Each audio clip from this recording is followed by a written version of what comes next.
Book के title के बावजूद यह बुक इस बारे में नहीं है कि अपनी इनकम कैसे बढ़ाएं और अमीर कैसे बने।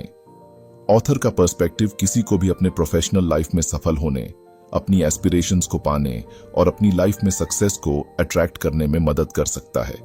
हेलो फ्रेंड्स, बुक इनसाइडर पर आप सभी का स्वागत है। आज हम बात करने वाले हैं think and grow rich book के बारे में, जिसको लिखा है नेपोलियन हिल ने। डिजायर।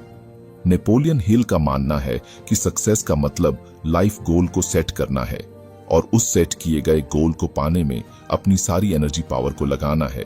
सक्सेस पाने के लिए कोई फिक्स ड्यूरेशन नहीं होती है, लेकिन अगर आप अपने डिजायर पर कायम हैं तो अल्टीमेटली आप वह हासिल कर लेंगे जो आप करना चाहते हैं। सिर्फ पैसे की चाहत से आप कुछ नहीं कर सकते। इसके लिए आपको एक जुनूनी गोल, एक केयरफुल प्लानिंग की जरूरत होती है और इससे आप अमीर बन जाएंगे। ऐसा करने में आपकी हेल्प करने के लिए हिल ने 6 स्टेप दिए हैं। पहले स्टेप है में आपको ये सेट करना है कि आप रुपीस के हिसाब से कितने पैसे कमाना चाहते हैं। दूसरे स्टेप में ये सेट करें कि आप इस पैसे को पाने के लिए क्या देने को तैयार हैं। तीसरा स्टेप वो डेट सेट करें जब आप ये पैसे कमाना चाहते हैं, मतलब कि ये एंड डेट होगी, यानी कि इस तारीख तक मेरे पास सेट किया हुआ पैसा आ जाए। चौथा स्टेप है अपने गोल को पाने के लिए एक प्लान बनाएं और तुरंत शुरुआत करें, चाहे आप तैयार हो या नहीं। पांचवा स्टेप है इन सभी बातों को सिर्फ मन में न सोचे, इसे पेपर पर लिखे। छठा स्टेप है इन लिखी हुई चीजों को दिन में 2 बार जोर से पढ़ें, सबसे पहले सुबह और आखिरी बार रात को। अपनी लाइफ को ऐसे इमेजिन करें जैसे कि आपके पास पहले से ही इतना पैसा हो। हालांकि अपने आप को एक अमीर इंसान की तरह इमेजिन करना पहली बार में चैलेंजिंग हो सकता है। एक बात हमेशा याद रखिए कि वे लोग ही सक्सेस पाते हैं जो मनी कॉन्शियस होते हैं। मनी कॉन्शियस होने का मतलब होता है कि आप इसे पाने से पहले अपने आप को उतने पैसों के मालिक की तरह लें। याद रखिए, आप तभी अमीर बनेंगे जब आपके अंदर पैसे के लिए डीप डिजायर होगा और आप इसे पाने के लिए कोई गलत कदम नहीं उठाएंगे। आइए इसे एग्जाम्पल से समझते हैं। मान लीजिए राहुल, पहले स्टेप के मुताबिक उसने सेट किया कि उसे 1 करोड़ कमाने हैं। दूसरे स्टेप के अकॉर्डिंग उसने डिसाइड किया कि वो अपना टाइम, स्किल्स, एफर्ट और रिसोर्सेज देने के लिए तैयार है। तीसरे स्टेप के अकॉर्डिंग उसने सेट किया कि उसे ये 2 साल में कमाने हैं। चौथे स्टेप के अकॉर्डिंग उसको उन सारे तरीकों के बारे में पता लगाना होगा जिनका यूज करके वो ये पैसा कमा लेगा। 5वें स्टेप के अकॉर्डिंग राहुल इन सबको पेपर पर लिखता है। 6 स्टेप के अकॉर्डिंग उसने ये सब दिन में दोहराया और राहुल ने उस गोल को अचीव किया। फेथ, विश्वास सक्सेस का स्टार्टिंग पॉइंट है और ये सक्सेस को बांधे रखता है। फेथ मन की एक स्टेज की तरह है। विश्वास को सबकॉन्शियस माइंड को कॉन्फर्मेशन या बार बार दिए गए इंस्ट्रक्शन से इंस्पायर और क्रिएट किया जा सकता है। पॉजिटिव इमोशंस को एनकरेज करने और नेगेटिव इमोशंस जैसे डाउट, डिनायल एंड फियर को खत्म करके विश्वास अलग अलग तरीकों से एक यूजफुल टूल हो सकता है। फेथ फेलियर के लिए एक मेडिसिन की तरह काम करता है जो हमें फेलियर से सक्सेस की ओर ले जाता है। खुद पर विश्वास करने से दूसरे भी आप पर विश्वास करते हैं। एम्प्लॉयर भी सक्सेसफुल, कॉन्फिडेंट लोगों की तलाश करते हैं जो पॉजिटिव इंपैक्ट डाल सकें। सेल्फ कॉन्फिडेंस को जगाने के लिए नेपोलियन सजेशन देता है कि आप एक स्टेटमेंट सेट करें जिसे आपको अपने विचारों और कामों को सबकॉन्शियसली अफेक्ट करने के लिए हर दिन दोहराना चाहिए। इस स्टेटमेंट में वे कॉन्फर्मेशन शामिल होनी चाहिए जो आपके बारे में कुछ बातें एक्सेप्ट करती हैं कि आप में अपने ऑब्जेक्टिव को पाने की कैपेसिटी है, कि आप एक्शन करने का वादा करें। आप समझते हैं कि आपके विचार धीरे धीरे फिजिकल रियलिटी में बदल जाएंगे। आप यह एंश्योर करने के लिए समय लगाने का वादा करते हैं कि ये विचार रियल बने, कि आप सेल्फ कॉन्फिडेंस के इंपॉर्टेंस को समझें और इस पर काम करने के लिए हर दिन 10 मिनट देने का वादा करें, कि आप अपने गोल्स को पाने का अटेम्प्ट करना कभी नहीं छोड़ेंगे, कि आप दूसरों की सेवा करने के इच्छुक हैं और बदले में आप दूसरों से अपनी सेवा करवाएंगे। ऐसे लोगों के एग्जाम्पल ढूंढें जो वहां हैं जहां आप होना चाहते हैं। कैरियर, पैसा, इफेक्ट के लिहाज से आप इसे नाम दें। अपने फेथ को मजबूत रखने के तरीके के रूप में उनके एग्जाम्पल्स का यूज करें और खुद को याद दिलाएं कि आपकी डिजायर को पाना पॉसिबल है। Auto suggestion. Auto suggestion self suggestion का दूसरा नाम है। ये कॉन्शियस एंड सबकॉन्शियस माइंड के बीच का ब्रिज है। ये याद रखें कि सिर्फ शब्दों को जोर से पढ़ने से कोई इफेक्ट नहीं पड़ेगा। आपको शब्दों के साथ इमोशंस जोड़ने होंगे। अपने अफर्मेशन दोहराते समय, जैसा कि पिछले पॉइंट्स में बताया गया है, आपको अपनी डिजायर को इनकरेज करना चाहिए आपका सबकॉन्शियस माइंड सिर्फ महसूस किए गए विचारों पर ही काम करेगा। इसलिए हिल ने डिजायर पर पहले बताए गए 6 स्टेजेस को सोचें। एक ऐसी शांत जगह ढूंढें जहां आपको कोई परेशानी न हो और अपना रिटन स्टेटमेंट जोर से दोहराएं। जैसे ही आप ऐसा करते हैं, उस पैसे को अपने पास होने की इमेजिनेशन करें। इसे सुबह और रात को तब तक दोहराएं जब तक कि आपके मन में उन सभी पैसों की क्लियर इमेज न बन जाए जो आप कमाना चाहते हैं। इस रिटन स्टेटमेंट को ऐसी जगह रखें जहां आप इसे सुबह सबसे पहले और रात को आखिरी बार देख सकें। इसे तब तक पढ़ें जब तक आप इसे याद न कर लें। Specialised knowledge. वेल्थ बनाने में जर्नल नॉलेज बहुत कम काम आता है। नॉलेज पावर नहीं है, नॉलेज पोटेंशियल पावर है। ये तभी पावर बनती है जब इसे डेफिनेट एक्शन प्लान्स में ऑर्गेनाइज्ड किया जाता है और एक डेफिनेट गोल की ओर डायरेक्ट किया जाता है। हमारी डिजायर्स को मॉनिटरी, करियर या किसी अदर टाइप्स की सक्सेस जिसे हमने डिजायर फेज में चुना है में बदलने के लिए हमें सबसे पहले उस सर्विस, प्रोडक्ट और प्रोफेशन का स्पेशलाइज्ड नॉलेज होना जरूरी है जिसके लिए हम इरादा रखते हैं। स्पेशली ये स्पेशलाइज्ड नॉलेज आपके पास पहले से ही होना जरूरी नहीं है। ये जानना कि नॉलेज कैसे खरीदा जाए या किराए पर लिया जाए, इस फेज को पूरा करने का एक पॉपुलर तरीका है। कोर्सेज, सेमिनार्स, बुक्स और समरीज, इंडस्ट्री कॉन्फ्रेंसेस, ये सभी आपके लिए जरूरी स्पेशलाइज्ड नॉलेज पाने की पॉसिबिलिटीज को बेहतर बनाते हैं। नॉलेजेबल पीपल के साथ काम करना। एक एम्बिशियस पर्सन के लिए अपने एरिया में सभी लेटेस्ट डेवलपमेंट से अवेयर रहने के लिए लाइफ लॉन्ग सीखना क्लियरली जरूरी है। नॉलेज 2 तरह के होते हैं, specific and general. Wealth creation करने का अटेम्प्ट करते समय जनरल नॉलेज बहुत कम काम आता है। नॉलेज केवल तभी पैसा पैदा करता है जब ऑर्गेनाइज्ड एंड स्पेसिफिकली एक डेफिनेट गोल की ओर यूज किया जाता है। सफल होने के लिए आपको उस एरिया में स्पेसिफिक नॉलेज की जरूरत होगी जिसमें आप अपना भाग्य बनाना चाहते हैं। इमेजिनेशन। आपकी इमेजिनेशन में ही सारे प्लान्स बनते हैं। आपके सामने आने वाली दी ओनली लिमिट इस बात पर डिपेंड करती है कि आप अपनी इमेजिनेशन पावर को कितना डेवलप करते हैं। हिल के अकॉर्डिंग इमेजिनेशन 2 तरह की होती है, artificial and creative. Synthetic imagination से आप मौजूदा कॉन्सेप्ट्स, आइडियाज एंड प्लान्स को न्यू फॉर्म्स में सुधारते हैं। इमेजिनेशन के इस रूप में कुछ भी नहीं बनाया जाता है क्योंकि यह मौजूदा मेंटल कंटेंट के साथ काम करता है। क्रिएटिव इमेजिनेशन वह है जो स्पेकुलेशन एंड इंस्पिरेशन से पैदा होती है। इसके अंदर नए आइडियाज को बनाया जाता है। इस तरह की इमेजिनेशन सिर्फ तभी की जा सकती है जब आपका कॉन्शियस माइंड डिजायर से एक्साइटेड हो रहा हो। यह एक मसल है जिसे ट्रेंड किया जाना चाहिए। आइडिया सभी के लिए शुरुआती पॉइंट हैं और वे इमेजिनेशन का प्रोडक्ट हैं।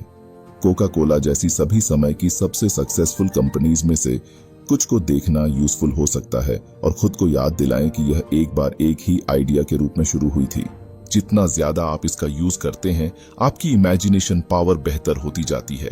एक्शन प्लान्स इमेजिनेशन की मदद से बनाई जानी चाहिए। अमीरी सिर्फ मेहनत और ईमानदारी से नहीं आती। Organised planning. ऑर्गेनाइजेशनल प्लान एक मैप पर किसी भी कंपनी का पार्ट सेट करने के समान है। इसमें कंपनी के ऑब्जेक्टिव को डिफाइन करना, गोल सेट करना और उन गोल को पाने के लिए एक रोड मैप बनाना शामिल है। किसी भी इंसान के पास अदर लोगों के कोलैबोरेशन के बिना एक अच्छा फ्यूचर बनाने के लिए enough experience, education, core competence and knowledge नहीं है।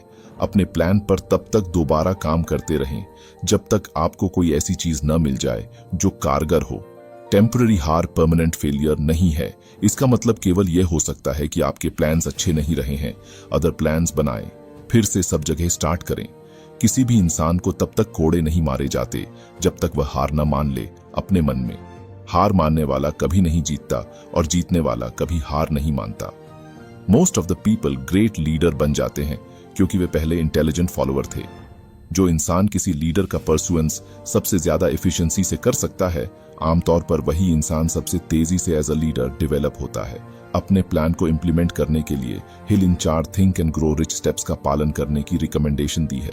अपने आप को एक मास्टरमाइंड ग्रुप के साथ एसोसिएट करें जिसमें ऐसे लोग शामिल हों जो आपके प्लान को पूरा करने में आपकी हेल्प करेंगे। हालांकि ग्रुप को इकट्ठा करने से पहले यह एंश्योर कर लें कि आप ईच मेंबर को उनके काम के बदले में क्या ऑफर कर सकते हैं। जब तक कोई कॉन्क्रीट प्लान नहीं बन जाता, तब तक ग्रुप से वीक में कम से कम 2 बार या अगर पॉसिबल हो तो ज्यादा मिले। अपने और ग्रुप के बीच हर समय अच्छे रिलेशनशिप बनाए रखें। अपना फ्यूचर बदलने के लिए आपको दूसरों के साथ कोलैबोरेशन करने की जरूरत होगी। कोई भी इंसान इसे पूरी तरह से अपने दम पर नहीं बना सकता। अगर आपके प्लान फेल हो जाते हैं तो ड्राइंग बोर्ड पर वापस जाइए और तब तक कोशिश करते रहे जब तक कि प्लान सफल न हो जाए। थॉमस एडिसन ने लाइट बल्ब में महारत हासिल करने से पहले 10,000 फेल्ड प्लान्स बनाए। उनकी सक्सेस की यह थी कि उन्होंने कभी हार नहीं मानी और पिछले प्लान्स फेल होने पर भी नए प्लान्स बनाते रहे। समझदारी से प्लान बनाना आपके फ्यूचर को सेव करने की है। डिसीजन 25,000 से ज्यादा मेन एंड वुमेन के इंटरव्यू से मिले स्टैटिस्टिक्स का एनालिसिस करने के बाद हिल इस कंक्लूजन पर पहुंचे कि डिसीजन की कमी जैसे डिले फेलियर के मेजर रीजंस में से एक थी। सबसे सक्सेसफुल पीपल तुरंत और डेफिनेटली डिसीजन लेते हैं। जो लोग डिसीजन लेने में संघर्ष करते हैं वे अक्सर दूसरों की राय से आसानी से सहमत हो जाते हैं। हालांकि हिल का कहना है कि आसानी से राजी होने का मतलब है कि आप में इच्छा की कमी है और इसलिए आप अपने गोल तक नहीं पहुंच पाएंगे। खुद पर भरोसा करना सीखें और अगर आपको इंफॉर्मेशन की जरूरत है तो इसे केवल रिलायबल सोर्सेज से ही रिसीव करें। जो लोग तुरंत डिसीजन लेते हैं वे जानते हैं कि उन्हें क्या चाहिए और इसे कैसे पाना है। दुनिया उन लोगों की ओर झुकती है जिनके एक्शंस एंड वर्ड्स यह सिग्नल देते हैं कि वे जानते हैं कि वे कहां जा रहे हैं। डिसीजन लेने के लिए साहस की जरूरत होती है। केवल साहसी लोग ही अपना फ्यूचर बड़ा बना सकते हैं। जो लोग बिना किसी एक्सेप्शन के सफल होने में फेल होते हैं अगर डिसीजन लेते भी हैं तो बहुत धीरे धीरे और अपना मन जल्दी और बार बार बदलते हैं। सक्सेसफुल पीपल अपना मन धीरे धीरे बदलते हुए तुरंत और डेफिनेटली डिसीजन पर पहुंचते हैं। वे जानते हैं कि उन्हें क्या चाहिए और आम तौर पर वे उसे पा लेते हैं। डिसीजन की सर्टेनिटी के लिए हमेशा करेज की जरूरत होती है। प्रोक्रेस्टिनेशन अगेंस्ट द डिसीजन एक आम दुश्मन है जिस पर प्रैक्टिकली हर इंसान को जीत पानी होगी। परसिस्टेंस, परसिवियरेंस विल पावर के बल पर बनती है। जब डिजायर को विल पावर के साथ जोड़ दिया जाता है तो कोई भी चीज आपको अपने गोल तक पहुंचने से नहीं रोक सकती। ज्यादातर लोग उस पल हार मान लेते हैं जब चीजें बहुत चैलेंजिंग हो जाती हैं। एडवर्स सर्कमस्टेंसेस में डटे रहना ही आगे बढ़ने का एकमात्र तरीका है। अगर आप खुद को परसिवियरेंस की कमी से जूझते हुए पाते हैं तो कुछ कंसर्टेड एफर्ट करके आप इस बाधा को दूर कर सकते हैं। आप कितनी आसानी से टिके रहने में सक्षम होंगे यह स्पेशली इस बात पर डिपेंड करता है कि अपने गोल तक पहुंचने की आपकी डिजायर कितनी इंटेंस है। यहां हिल आपको अपने डेली अफर्मेशंस को याद दिलाने का सजेशन देता है। इसके अलावा अगर आपने अपने मास्टरमाइंड ग्रुप को केयरफुली इकट्ठा किया है तो वे आपको ट्रैक पर बने रहने के लिए एनकरेज करने में फायदेमंद साबित हो सकते हैं। हिल ने परसिवियरेंस डेवलप करने के लिए 8 स्टेजेस वाला प्लान है। सर्टेनिटी ऑफ पर्पस, यह जानना कि आप क्या चाहते हैं। डिजायर, अपने पैसे को कलेक्ट करने के लिए जुनूनी होना। सेल्फ रिलायंस, यह विश्वास कि आप अपनी योजना का पालन कर सकते हैं आपकी परसिवियरेंस को बढ़ाता है। Certainty of plans, organised thorough plans आपको आगे बढ़ने में गाइडेंस करती हैं। एक्यूरेट नॉलेज, यह इंश्योर करना कि आपके प्लान्स फैक्ट पर बेस्ड हैं। कोलैबोरेशन, आपके मास्टरमाइंड के मेंबर आपको बने रहने के लिए एनकरेज कर सकते हैं। विल पावर, अपने प्लान्स को पूरा होते देखने पर फोकस करना। हैबिट, परसिवियरेंस आदत का डायरेक्ट रिजल्ट है। आप हर दिन जो करते हैं वह वही बन जाता है जो आप हैं। बार बार साहस से काम लेने से डर पर काबू पाया जा सकता है। पावर ऑफ द मास्टरमाइंड, एक मास्टरमाइंड एक गोल्स के लिए 2 या 2 से ज्यादा लोगों के बीच हार्मनी की भावना से नॉलेज और कोशिश का कोऑर्डिनेशन है। अपने आप को एक ऐसे ग्रुप के साथ घेरने के क्लियर इकोनॉमिक बेनिफिट्स हैं जो आपको पूरे दिल से सहायता देने के लिए तैयार और इच्छुक है। मास्टरमाइंड के प्रिंसिपल से ग्रेट पावर एक्यूमुलेट होती है। The sixth sense, Chhathi senses की समझ सिर्फ ध्यान से, भीतर से मन के डेवलपमेंट से आती है। एक बार जब आप छठी इंद्रिय पर महारत हासिल कर लेते हैं तो आप आने वाले खतरों से बचने के लिए समय पर वार्निंग्स पाने में सक्षम होंगे और उन्हें एक्सेप्ट करने की अपॉर्चुनिटीज के बारे में समय पर इंफॉर्मेशन पा सकेंगे। हालांकि अगर आपके मन में इनडिसीजन, डाउट एंड फियर रहेगा तो सिक्स्थ सेंस कभी काम नहीं करेगी। वे आपस में इंटीमेटली जुड़े हुए हैं। इनडिसीजन डाउट में बदल जाता है और दोनों मिलकर फाइनल रिजल्ट फियर बन जाते हैं। There are 6 basic fears: गरीबी, क्रिटिसिज्म, खराब हेल्थ, लॉस ऑफ लव, बुढ़ापा, मृत्यु। हालांकि 7वां दुश्मन भी है। नेगेटिव इंपैक्ट्स के लिए सेंसिटिविटी, इस दुश्मन से खुद को बचाने के लिए उन सभी लोगों की तरह जो बहुत ज्यादा पैसे इकट्ठा करते हैं, आपको यह करना होगा। अपनी विल पावर को कंटिन्यूअस यूज में रखें जब तक कि आप अपने मन में नेगेटिव इंपैक्ट्स के लिए रेजिस्टेंस कैपेसिटी डेवलप न कर लें। जानबूझकर ऐसे लोगों की संगति तलाशें जो आपको पॉजिटिव आउटलुक से सोचने और काम करने के लिए अफेक्ट करें, और अपने आइडियाज पर कंट्रोल पाने और अपने सबकॉन्शियस माइंड को अफेक्ट करने के लिए अपनी विल पावर का यूज करें। डर सिर्फ मन की एक स्टेज है, ये कंट्रोल और डायरेक्टिंग के अंडर है। इस नॉलेज का यूज अपने बेनिफिट के लिए करें। कंक्लूजन, यह बुक स्ट्रॉन्ग डिजायर्स और एक गोल्स को रियलिटी में दिखाने के लिए आइडिया की पावर का यूज करती है। विश्वास व ग्लू है जो सबको एक साथ जोड़े रखता है। हर अचीवमेंट एक मजबूत डिजायर से शुरू होती है, इमेजिनेशन से रियलिटी में तब्दील होती है, उसके बाद एक ऑर्गेनाइज्ड प्लानिंग बनाई जाती है। सफल लोग अपना मन धीरे धीरे बदलते हुए तुरंत और डेफिनेटली डिसीजन पर पहुंचते हैं। परसिवियरेंस की कमी फेलियर का एक मेन रीजन है। ग्रेट पावर पाने और सक्सेसफुल होने के लिए आपको एक मास्टरमाइंड की मदद की जरूरत है। डर सिर्फ मन की एक स्टेट है, ये कंट्रोल किया जा सकता है। तो फ्रेंड्स, ये थी हमारी आज की बुक समरी। आपको कैसी लगी कमेंट करके जरूर बताएं, और धन्यवाद आपका समरी एंड तक सुनने के लिए।